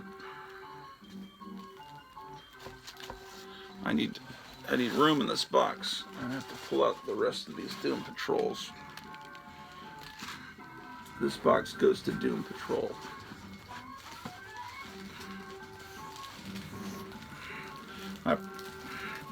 I'll finish up the Batmans, then I'll close this out. We'll come back up later with the other rest of this box. Okay, I showed you that.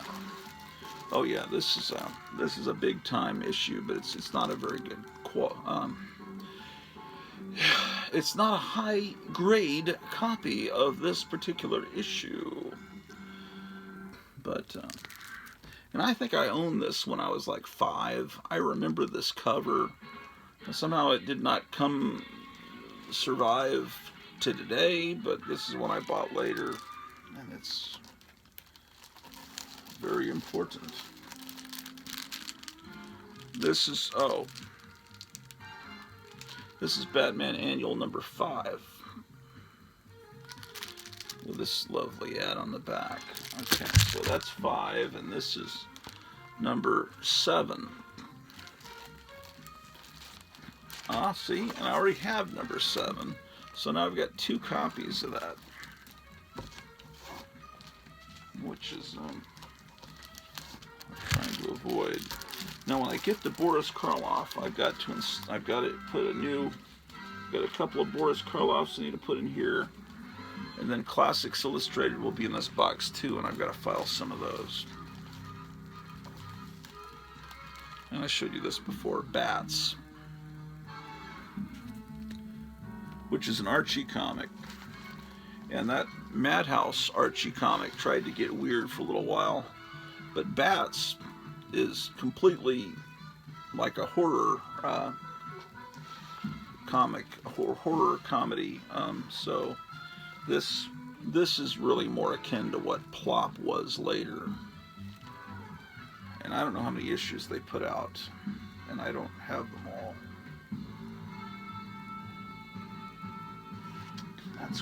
It says by that batty crew, Dick, Vic, Bob, and Gladdy.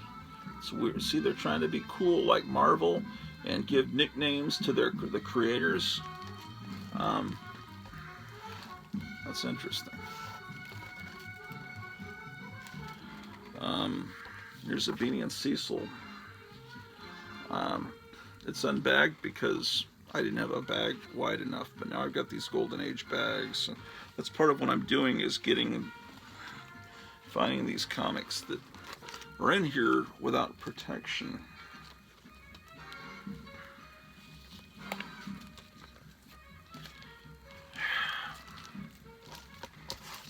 And then there's Beneath the Planet of the Apes, but I have this other Beneath the Planet of the Apes. Where did I put that? It should be in here.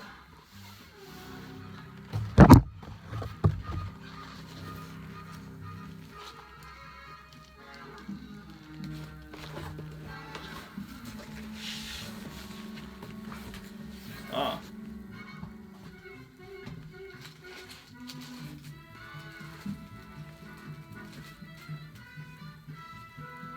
Yeah.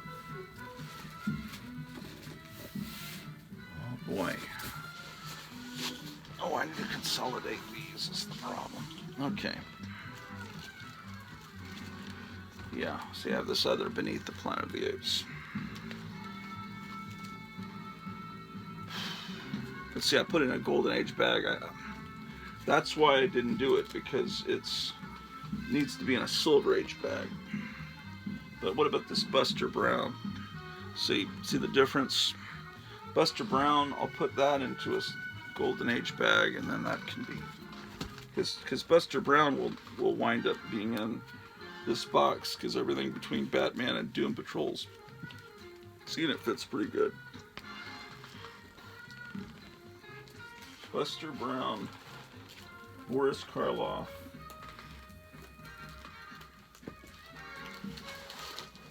Classics Illustrated. I'll put Wuthering Heights, and then this other one I got recently, The Conquest of Mexico, which I got genuinely just because I really wanted to read it. It sounds interesting. And let's put these other Doom Patrols I just pulled out into this box.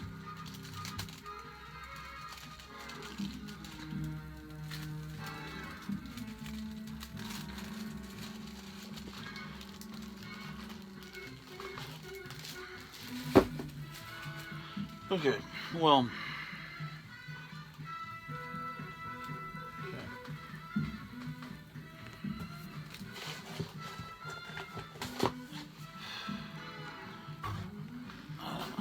I don't know. Batman, Beanie and Cecil, Beneath the Planet of the Apes, Betty and Me. Okay, I'm thinking I have more copies of Betty and Me than just this. But apparently, all my copies of Betty and Me must be Bronze Age and in the other room.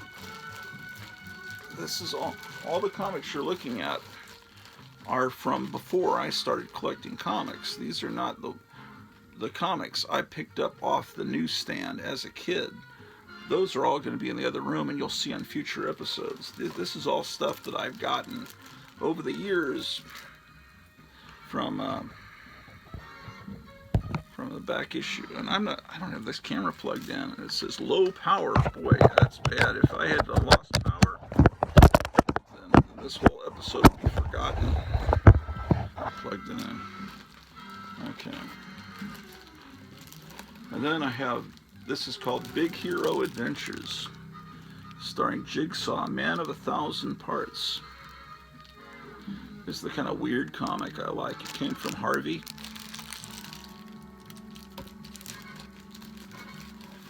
Okay.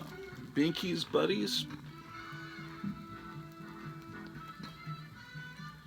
This is DC's attempt to capture the Archie market. Because Archie at one time sold really well.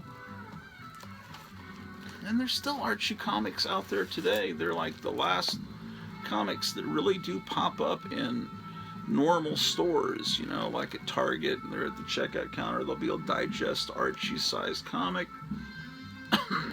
They seem to do those that reprint the old Archies, and then they have these horrible modern Archie comics where they're drawn like real people, and I guess mirror the television shows.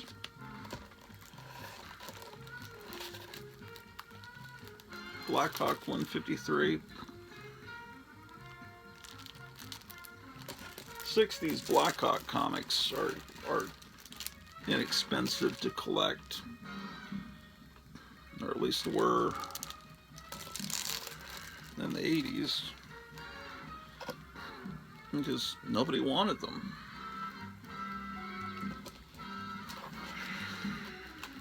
Blackhawk was really at its peak in the 40s. That's when it was.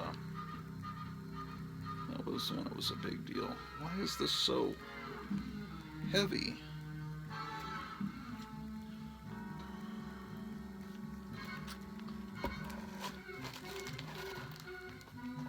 Ooh, Melt Mutant Melt.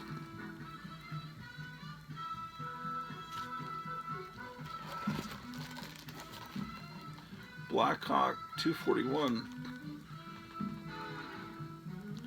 That's a cool cover. Everybody's trying to get fancy. Will Eisner, Jim Steranko style kind of avant-garde covers where they break the rules. This is Blast Off from Harvey, presenting the fantastic.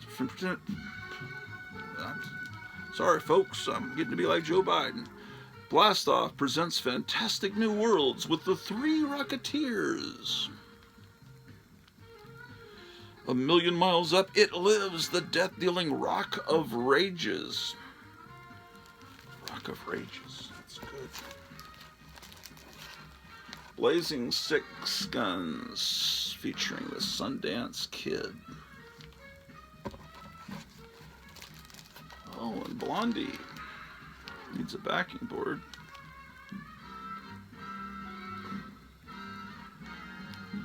Ooh, look. It's got Ingrid Pitt's autograph on the back.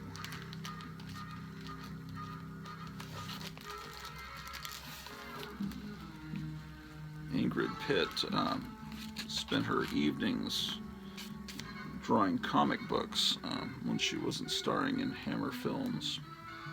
The Blue Phantom. See how everything's starting to come together finally. All these books you've seen me showing you are now mixed in with the Master Archive collection. Bobby Benson's B. Barbie Riders. Oh, that's making me hungry for barbecue. Oh, Boris Karloff. Now I can file in those Boris Karloff stray issues.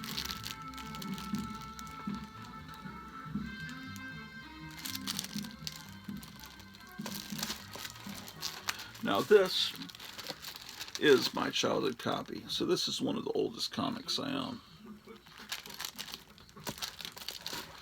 Music for homeless scum and winos. 106.9 FM. WFUM. Brought to you. Shit.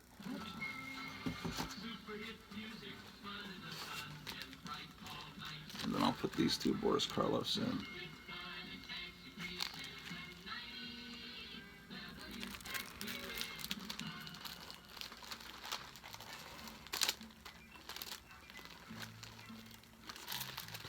Oh, here's that Vietnamese singer again that I just discovered. If you want to find her, go into my playlist. I have playlist for down below. I have a music playlist for January of 2021. She'll be one of the last in there. Check out my playlist if you're bored. I have a playlist. I have one that says My Blogs from the Beginning. It has all my Gratu Orloff episodes going back to episode 1 a couple summers ago. This box getting too thick, so I'll pull out. Yeah, I'm gonna have to put a bunch of Dr. Solars in the end of this box. They'll have to go in the next box. Doctor Strange and a little bit of Donald Duck. That's a childhood copy. Donald Dr. Solar. Dr. Solar.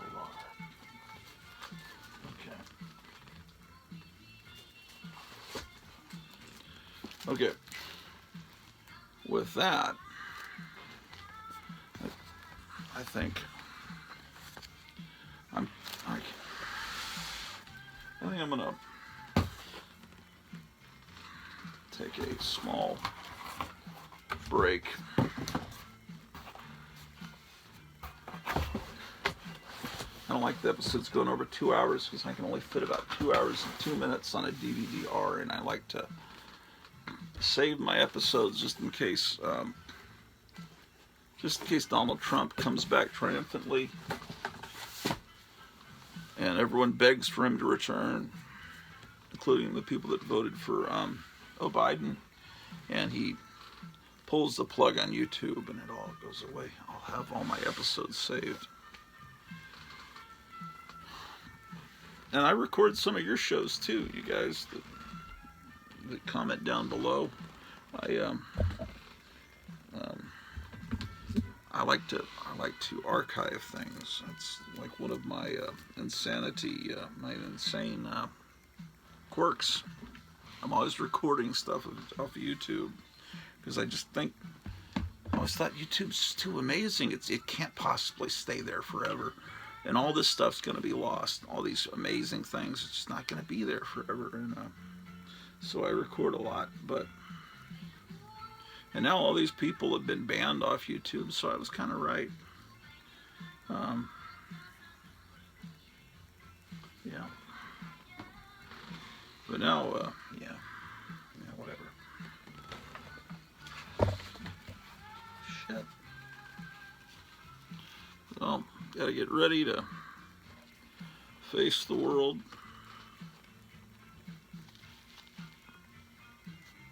That's what Biden always does whenever he gets up, puts on his mask.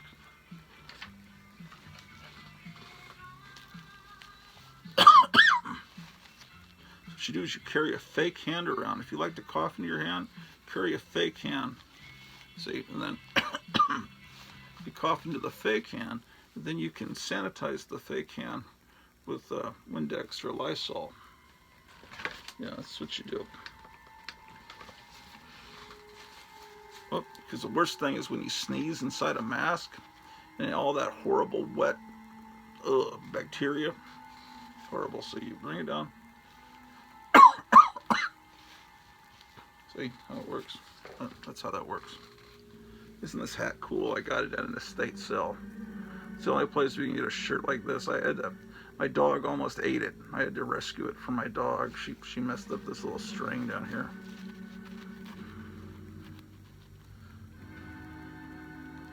Yeah.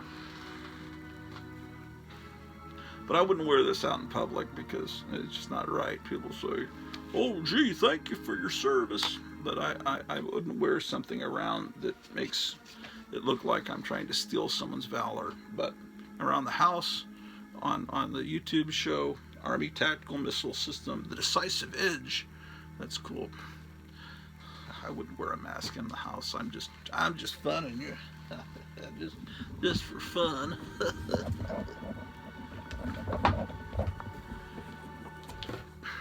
Well, I think I'm gonna go grab me some grub. Well, that poster behind me, case anyone's wondering, is a giant, like 3-sheet for UFO. You know, the Jerry Anderson TV show UFO, but it's from Iran, was what I was told from the guy I bought it from, who has passed away, and whose older brother I'm going to the funeral for. So they're hanging out together again.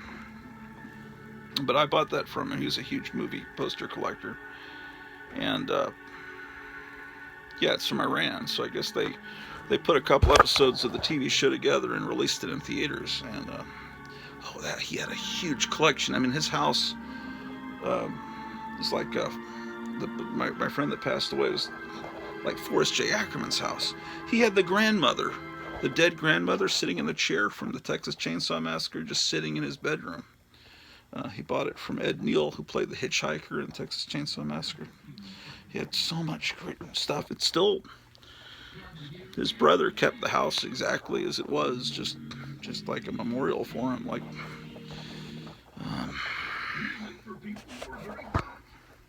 that's me. 106.9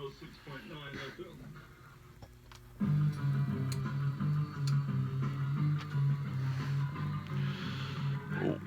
Well,